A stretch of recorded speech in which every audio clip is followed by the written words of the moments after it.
Olá, alunos da primeira série do ensino médio. Meu nome é Keila Batista, vocês já devem me conhecer, né? Sou professora de História e hoje nosso assunto é referente à história do nosso continente europeu, né? Nós vamos discutir a expansão europeia e a conquista da América. Parte 1, né? Essa nossa aula ela terá 3 partes. Pessoal, mas nós vamos discutir na perspectiva da conquista da América, porque se nós formos falar de expansão europeia, nós vamos associar sempre as grandes navegações, né? A Colombo, a Américo Vespúcio, né? Essas grandes navegações onde o homem europeu, ele chega num outro continente chamado América. Isso a gente já discutiu, né, pessoal? Hoje nós vamos discutir essa expansão, mas na perspectiva do encontro de culturas, né? Dessa conquista que se tem da América, tá bom, pessoal? E principalmente aí na visão dos indígenas, né? Que por muito tempo na história isso foi negligenciado. Se dizia só o descobrimento da América, né? O descobrimento da América, o homem civilizado chegou em terras desertas, não desertas, mas longínquas, terras onde precisava, então, dessa civilização. Mas a pergunta que a gente tem, será que não existia civilização antes, né? O que é uma civilização, né? Mas vamos lá. Para começar a nossa aula, nós temos aí um desenho, né? Uma pintura feita por Diego Rivera, né, um mexicano. O Diego Rivera é o par romântico da Frida Kahlo, se vocês já ouviram falar esse nome. E aí ele vai fazer uma pintura narrando, de fato, esse encontro dos europeus com os americanos, né? E aí a gente tem algumas questões que a gente pode pensar. Se a colonização da América foi vista como uma façanha pelos conquistadores europeus, para os povos conquistados, ela foi o quê? Uma invasão, né? E nos séculos XV e XVI, o que seria a América na visão dos europeus? E os europeus na visão dos ameríndios, né? Dos indígenas? Porque a gente sempre fala América na visão do europeu, mas aí então, e os europeus na visão dos indígenas, né? Então nós vamos discutir hoje esse período, tá, pessoal? Que é conhecido aí como conquista, né? Primeiramente, aí nós temos o choque de humanidades, né? Esse contato entre o europeu e o indígena. Porque dentro dessa perspectiva do Renascimento, nós teremos o europeu como humano, né? E o indígena, o ameríndio, ele vai ser visto inicialmente como uma paisagem natural, assim como os pássaros, como as árvores, né? Inicialmente, pessoal, nós temos aí o choque de humanidades, né? Por que de humanidades? Porque nós temos aí como se fossem duas humanidades, né? Esse confronto entre o europeu e o indígena. Porque dentro dessa concepção do Renascimento, né, o europeu era o homem superior, o civilizado. E, inicialmente, os ameríndios, os indígenas, os nativos, eles vão ser percebidos como parte da paisagem natural, como os rios, os pássaros, as árvores, né? Então, inicialmente, ele vai ser visto aí como uma coisa que compõe o cenário. Depois, ele vai ser concebido como o outro. Mas essa palavra outro, pessoal, ela também carrega aí muita coisa, porque o outro é o que é o diferente de mim, né? E aí, dentro desse encontro, dessas humanidades, o outro, ele vai ser sempre o superior, o inferior a mim, né? O outro, no contexto que nós estamos discutindo, ele vai ser visto aí com aspectos mais animalescos, né? Como se fossem mais animais. Pessoal, e aí a gente tem uma citação do historiador brasileiro chamado Sede Buarque de Holanda, que ele vem dizendo assim, o confronto de duas humanidades diversas, tão heterogêneas, que não deixa de impor-se entre elas uma intolerância mortal, né? Mortal, porque o outro diferente aí nesse contexto, ele vai ser então o quê? Dizimado, né? E aí outra questão também que se tem muito recorrente, pessoal, é esse termo, conquista ou descobrimento, né? Que inicialmente a história ela começou aí a questionar, né? Porque sempre se tem essa visão heróica das grandes navegações e dessa expansão, né? Expansão europeia. Mas, de fato, foi um descobrimento, né? Ou uma conquista, né?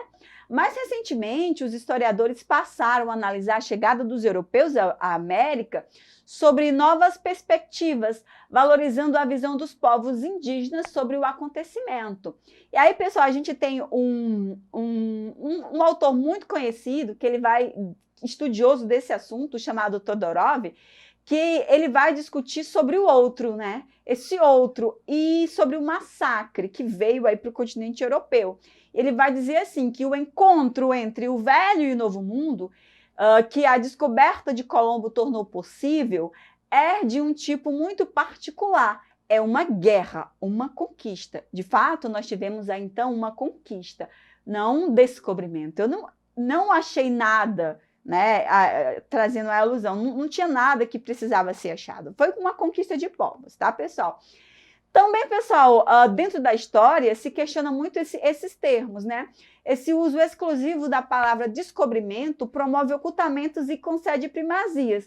Como assim? Ocultamentos. Por quê? Porque o ato de descobrir algo não envolve violência nem posição, né? Eu descubro, achei, né? E quem descobre simplesmente se dá conta de algo que se não percebia, né? Então, não posso descobrir que uma pessoa é humana sendo que ela não sabia, né? Então, aí tem uma questão muito complicada. E também, pessoal, a questão da primazias, né? A precedência, essa questão de superioridade. Porque quem descobre acaba tendo créditos ou méritos, né? Sobre aquilo que descobriu, quase como um criador. E, de fato, os criadores, nessa visão, são vistos, aí, então, superiores a essas criaturas, né? Então, aí questões que a gente tem que problematizar. Ok, pessoal?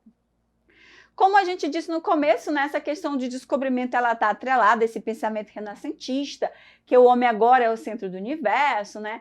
As grandes navegações, né, e esse processo de conquista podem ser explicados dentro desse contexto da nova mentalidade, do início da Idade Moderna, né, desse homem superior, a suposição de que a Terra era redonda, né, e a necessidade de comprovação dessa hipótese, né, através de uma viagem. Isso é um projeto tipicamente renascentista, né, onde os que foram encontrados aí nesse percurso, nessa viagem, são de fato inferiores, e também ao descobrir outras culturas, né, o homem do Renascimento hierarquizou-as, né, de civilização a barbárie. Então, assim, os civilizados e os bárbaros, né, que aí vai ser esse indígena, né?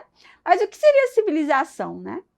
O fato de ter um progresso, o fato de ter um celular, um computador, não quer dizer que a minha civilização, por ser moderna, é superior à outra, né, pessoal? Mas isso aí é outra questão. E aí a gente tem o confronto, né, que a gente vai começar a discutir sobre ele, que dentro desse início, né, desse início de contato, a conquista da América ela não foi um fato que se deu de maneira simultânea ou instantânea em todo o continente, né? Claro que ela vai ter processos, só que o interessante que a gente tem depois é que esse processo é um período curto, que vai ser mais ou menos 50 anos. Em alguns lugares, os indígenas eles vão receber bem os invasores, em outros lugares nós vamos ter resistência, em alguns lugares os invasores, né, os europeus, eles vão usar as guerras, as tribos rivais para ir conquistando o território, tá, pessoal? Então não acontece assim de uma forma rápida e da mesma forma em todo o continente. Grande parcela da população da América foi dizimada em um curto período, né? Como eu disse para vocês, cerca de 50 anos, né? E por isso, esse episódio é considerado em seu conjunto um dos mais violentos da história da humanidade, né? A história é uma disciplina das humanidades. Nós estudamos os atos humanos, as guerras, os contextos, né? Os acordos, as mentalidades, e dentro dessa perspectiva história da humanidade, a dizimação dos indígenas americanos ela é considerada, então, um dos mais violentos casos, né? Um dos mais violentos episódios, assim como a escravidão no continente africano também, que a gente já discutiu sobre isso, tá, pessoal? E aí a gente vai começar a ver um pouco sobre essas concepções indígenas, né? Como é que os indígenas viram, então, aí a chegada desses outros? Nós temos aí os astecas, os maias, os incas, né? Só que os astecas, eles deixaram, pessoal, para a gente escritas, os maias, né? E as escritas dos astecas, elas foram traduzidas, né? Tanto que na Universidade do México a gente tem vários relatos, e esses relatos são bem tristes, né? Em relação a Colombo ou a Cabral, por exemplo, estima-se que a reação inicial dos indígenas tenha sido hesitante, né? De modo mais geral, pacífica, né? Ou de curiosidade, como a gente viu a troca, né? De questões de espelhos, né? Por questões como acontece no Brasil. Os ameríndios pensaram, como o imperador azteca Montezuma, que os europeus eram deuses. Pessoal, essa história aqui é muito complicada, porque os astecas, eles estavam num período cultural que eles esperavam o retorno de um deus.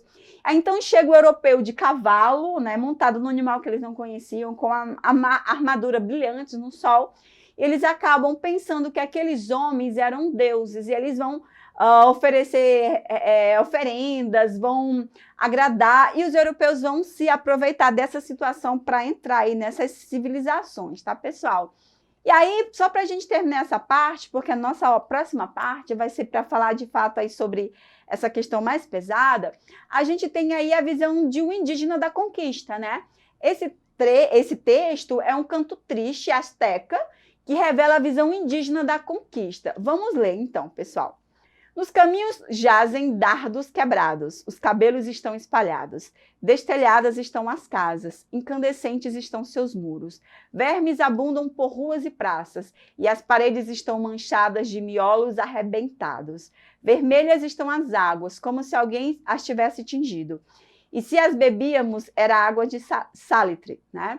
Golpeávamos os muros de adobe em nossa ansiedade, e nos restava por herança uma rede de buracos.